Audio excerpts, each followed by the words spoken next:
കേരള സർക്കാരിനെ സംബന്ധിച്ച് ഇന്ന് രണ്ട് പ്രധാനപ്പെട്ട കാര്യങ്ങൾ നടക്കുന്ന ദിവസമാണ്. അത് രണ്ടും നടക്കുന്നത് കോടതികളിലാണ്. ഒന്ന് ഒഫീഷ്യലും മറ്റൊന്ന് അൺഒഫീഷ്യലുമാണ്. ഒരെണ്ണത്തിന്റെ കാര്യത്തിൽ മാത്രം ശുഷ്കാന്തി ഉള്ളിന്റെ ഉള്ളിലായിരിക്കും എന്ന് മാത്രം.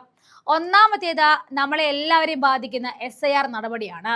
ഇലക്ട്രൽ റോൾ പരിഷ്കരിക്കുന്നതിനായിട്ട് തെരഞ്ഞെടുപ്പ് കമ്മീഷൻ നടത്തുന്ന SIR നടപടികളുടെ സാധ്യതയെ ചോദ്യം ചെയ്തുകൊണ്ടുള്ള ഹർജികൾ സുപ്രീം കോടതി വീണ്ടും പരിഗണിക്കുന്ന ദിവസമാണെന്ന്.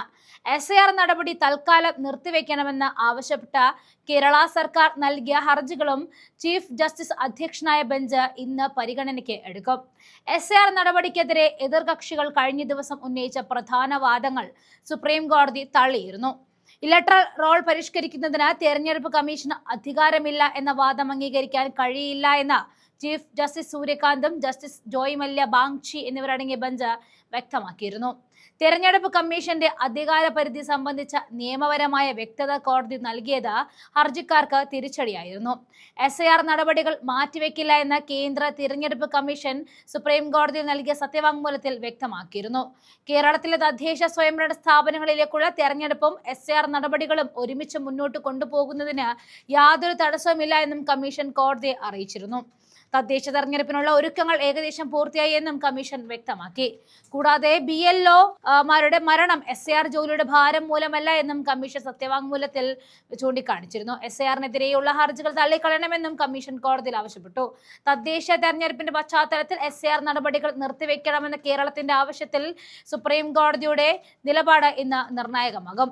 ഇതാണ് ഒഫീഷ്യൽ എങ്കിൽ മറ്റൊന്ന് അൺഒഫീഷ്യൽ ആണെന്ന് പറഞ്ഞില്ലേ, അതാണ് CPM-ന്റെ അടിവേരിളക്കാൻ പോകുന്ന ഘടകം. ശബരിമല സ്വർണ്ണക്കൊള്ളക്കേസിൽ ദേവസ്വം ബോർഡ് മുൻ പ്രസിഡന്റായ പത്മകുമാറിന്റെ ജാമ്യാപേക്ഷ കോടതി പരിഗണിക്കുന്ന ദിവസം കൂടിയാണെന്ന്. കൊല്ലം വിജിലൻസ് കോടതിയിലാണ് ഹർജി പരിഗണിക്കുക. വിഷയത്തിൽ മറ്റ് ബോർഡ് അംഗങ്ങൾ പത്മകുമാറിനെ തള്ളിപ്പറഞ്ഞുകൊണ്ടാണ് മൊഴി നൽകിയിരിക്കുന്നത്.